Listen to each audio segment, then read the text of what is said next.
আসসালামু আলাইকুম, সবাইকে স্বাগতম আমার চ্যানেলে। আজকে আমি আপনাদের জন্য নিয়ে এসেছি একটি খুব মজাদার ঘরোয়া ও ঐতিহ্যবাহী রেসিপি, বুটের ডালের হালুয়া। নরম ঘ্রাণে ভরা আর মুখে দিলেই গলে যাওয়া এই হালুয়াটি শীতের দিনে কিংবা যে কোনো বিশেষ সময়ে বানানোর জন্য একদম পারফেক্ট। খুব অল্প উপকরণ, সহজ কয়েকটি ধাপে কিভাবে পারফেক্ট বুটের ডালের হালুয়া তৈরি করবেন, আজ আমি এই ভিডিওতে সেই রেসিপিটি দেখাবো। তাই ভিডিওটি শেষ পর্যন্ত দেখুন। চলুন তাহলে দেরি না করে রেসিপিটি শুরু করি। প্রথমে আমি এখানে 2 কাপ বুটের ডাল নিয়েছি। এই ডালটাকে আমি ভিজিয়ে রেখে দিব সারা রাত। আপনারা এই ডালটাকে 7 থেকে 8 ঘন্টা ভিজিয়ে রাখতে পারেন। তো সারা রাত ভিজানোর পর দেখুন ডালগুলো একদম ফুলে ডবল হয়ে গিয়েছে। এবার এই ডালগুলোকে আমি খুব ভালো করে ধুয়ে চুলায় বসিয়ে দিয়েছি। তো চুলায় এই ডালগুলোকে আমি কিছুক্ষণ জাল দিব। যখন নরম হয়ে যাবে তো এরপর এটাকে আমি বেটে নিব। আমি শিলপাটায় এই ডালটাকে বেটে নিয়েছি। এবার আমি একটি ফ্রাই প্যান নিয়েছি। এখানে প্রথমে আমি ঘি দিয়ে দিয়েছি।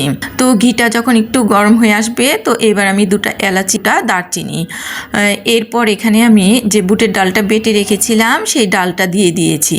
দিয়ে এই ঘিয়ের সাথে ডালটা কিছুক্ষণ আমি রান্না করে নিব। এরপর এখানে আমি 2 কাপ চিনি দিয়ে দিয়েছি।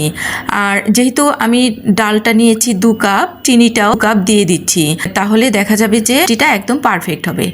এরপর এখানে আমি 1 কাপ ঘন লিকুইড দুধটা দিয়ে দিয়েছি। আমি দুধটাকে জাল দিয়ে ঘন করে রেখেছিলাম, সেই দুধটা দিয়ে দিয়েছি। দেওয়ার পর দেখুন মিশ্রণটা একদম নরম হয়ে গিয়েছে। এবার আমি এটাকে কিছুক্ষণ রান্না করব। এরপর এখানে আমি কিছু জর্দার কালারটা দিয়ে দিয়েছি। জর্দার কালারটা দেওয়ার পর দেখুন খুব সুন্দর কালারটা লাগছে। তো এটাকে আমি কিছুক্ষণ এবার রান্না করে নিব। তো এবার আমি এখানে কিছু গুঁড়া দুধ দিয়ে দিচ্ছি। তো গুঁড়া দুধটা আমি একবারে না দিয়ে ধাপে ধাপে কয়েকবার দিয়ে দিচ্ছি। দিয়ে এটাকে খুব ভালো করে রান্না করে নিব। এবার আমি এখানে কিছু আবারও ঘি দিয়ে দিয়েছি। ঘি দিয়ে এটাকে আবারও রান্না করে নিয়েছি। তো এখন দেখুন একদম শুকিয়ে গিয়েছে। এবার যখন দেখা যাবে একদম পাতিল থেকে উঠে যাচ্ছে তো এবার আমি চুলাটা বন্ধ করে দিয়েছি। আমার বুটের ডালটা রান্না হয়ে গিয়েছে। এবার আমি এখানে একটা মোল্ড নিয়েছি, সেখানে আমি ঘি ব্রাশ করে নিয়েছি। এরপর এই মোল্ডের মধ্যে আমি সেই বুটের ডালগুলো দিয়ে দিচ্ছি। দিয়ে এইভাবে চামচ দিয়ে চেপে চেপে এটাকে বসিয়ে দিয়েছি। এবার এখানে আমি কিছু পেস্তা বাদাম, কাজু বাদাম এবং কিশমিশ দিয়ে দিচ্ছি। তো পেস্তা বাদাম আর কাজু বাদামগুলো আমি ছোটো ছোটো করে কেটে নিয়েছি, সেগুলো দিয়ে দিয়েছি। এবার কিছুক্ষণ ঠান্ডা করে নিয়েছি। এবার আমি একটি নাইফ দিয়ে এগুলোকে পিস পিস করে কেটে নিচ্ছি। তো এখান থেকে আমি একটি পিস নিয়ে দেখিয়ে দিচ্ছি। তো দেখুন দেখতে কত সুন্দর হয়েছে। তো এবার আমি এগুলোকে সাজিয়ে পরিবেশন করে নিচ্ছি। তো দেখুন ডালগুলো দেখতে কতটা সুন্দর হয়েছে। আমি এখান থেকে একটু ভেঙে দেখিয়ে দিচ্ছি। দেখুন কতটা নরম এবং সফট হয়েছে।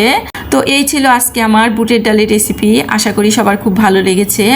আর আপনারা বাসায় অবশ্যই এই বুটের ডালটা ট্রাই করবেন, দেখবেন সবাই খুবই পছন্দ করে খাবে। তো আমার এই বুটের ডালের হালুয়াটা যদি আপনাদের ভালো লাগে অবশ্যই লাইক, শেয়ার করবেন এবং সাবস্ক্রাইব করবেন। দেখা হবে আবার নতুন কোনো ভিডিও নিয়ে।